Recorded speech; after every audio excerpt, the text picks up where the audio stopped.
What if Garp trained young Luffy? Garp was a marine legend, a man who hunted Gol D himself.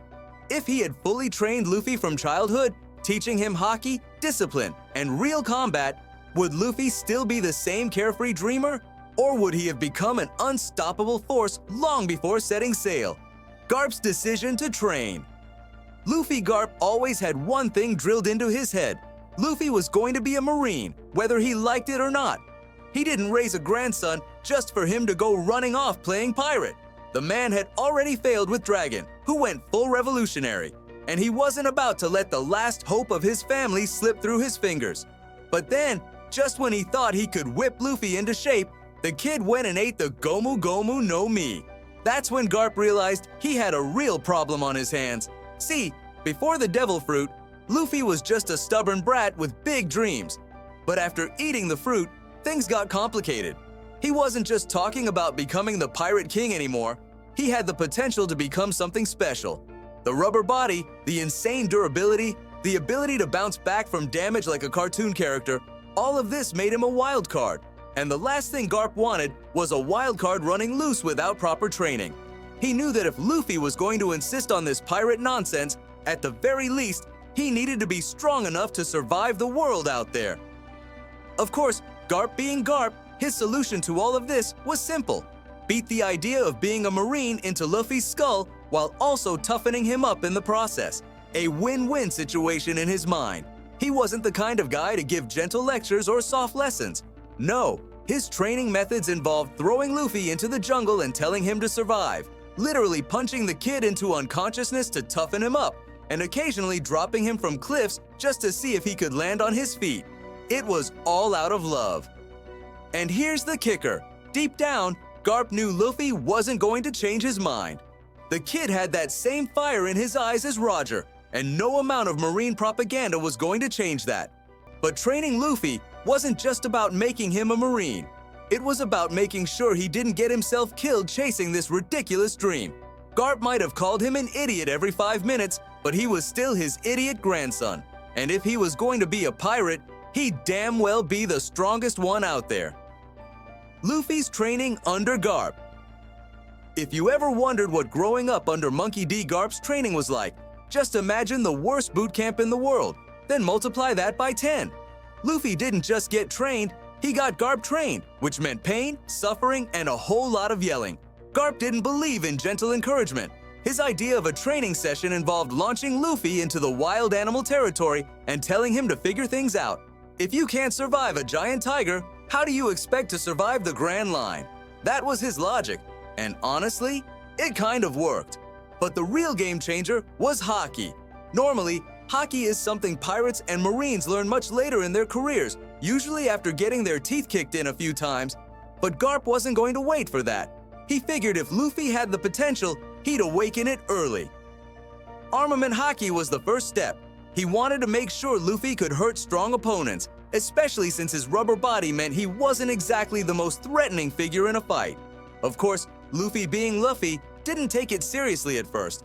That is, until Garp used Armament Haki himself and punched Luffy so hard, he saw his life flash before his eyes. That was motivation enough. Observation Haki was a bit trickier. Luffy was never one to think ahead. His battle style was more about charging in first and asking questions later. But Garp knew that if he was going to survive in the real world, he needed to learn how to dodge. A strong punch was useless if you couldn't see the enemy coming. So, how did Garp train him? Simple. He threw things at him. Rocks, cannonballs, the occasional marine warship, whatever was nearby. Luffy had no choice but to get better at dodging or get flattened. By the time he got the hang of it, he was weaving through attacks like a seasoned fighter. The Brotherhood's strength Luffy, Ace, and Sabo were always strong. Even in the original timeline, their bond made them fierce warriors. But with Garp's training, they weren't just strong, they were legendary. For starters, they all had Haki before they even hit their teenage years. That alone put them leagues ahead of most pirates. Armament Haki meant they could fight Logia users without breaking a sweat. Observation Haki meant they could react to attacks before they even happened. And while their Conqueror's Haki hadn't fully awakened yet, everyone who met them could tell they had that kind of presence, the kind that screamed future legend. But the real difference Sabo never left. In the original timeline, Sabo's departure was heartbreaking.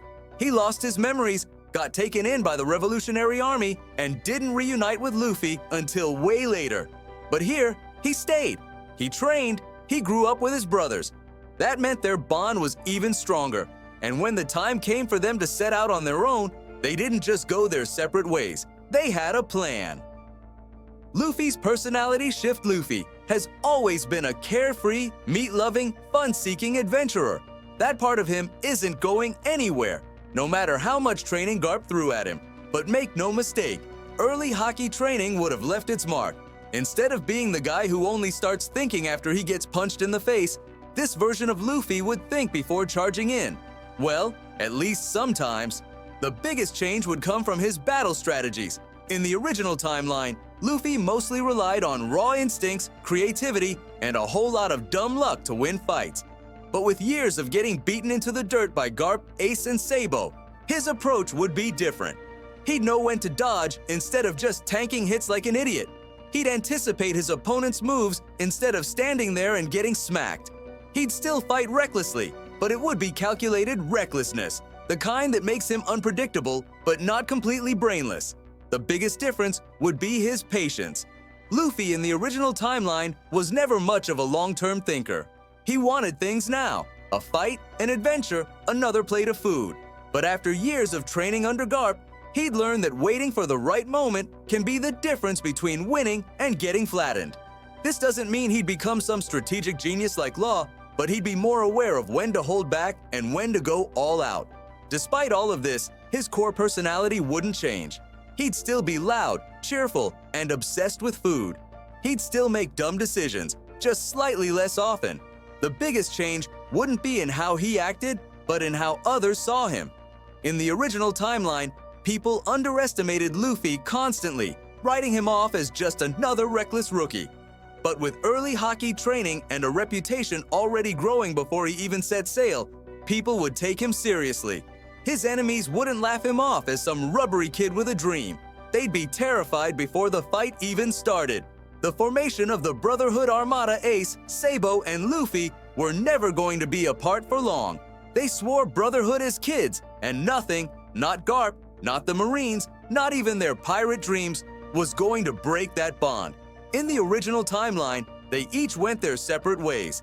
Ace started his crew, Sabo lost his memory and ended up with the Revolutionary Army, and Luffy set sail solo.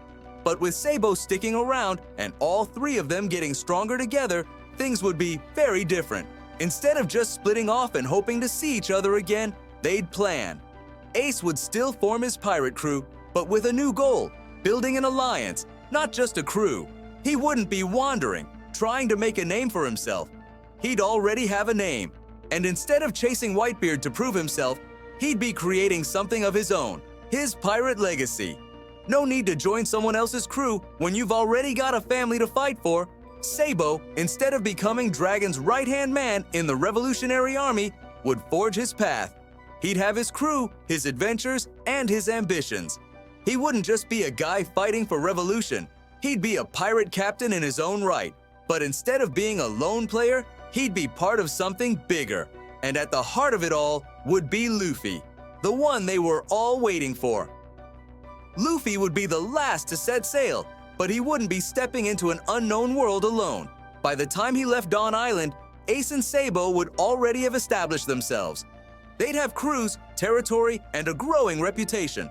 And instead of waiting years to reunite, they'd stay connected, forming what would later be called the Brotherhood Armada. 3 captains, 3 crews, but 1 family. Luffy's early pirate journey. The first thing that would change, Alvida's crew wouldn't stand a chance. In the original timeline, Luffy one-shot Alvida without breaking a sweat. This time, it wouldn't even be a fight. Luffy, with his Haki-trained fists, would be stronger than anything they had ever seen. He wouldn't just beat them, he'd send a message to the world that Monkey D. Luffy wasn't an ordinary rookie. Zoro's recruitment would also be different. In the original timeline, Luffy had to prove himself to Zoro. Here, Zoro would see him once and know that this guy was the real deal. Luffy cutting Zoro's ropes himself with a single Haki-infused strike would be enough to make Zoro follow him without question. They'd still have the same friendship, but this time, Zoro wouldn't be wondering if Luffy was strong enough to lead. He'd know it. The buggy would be another problem altogether.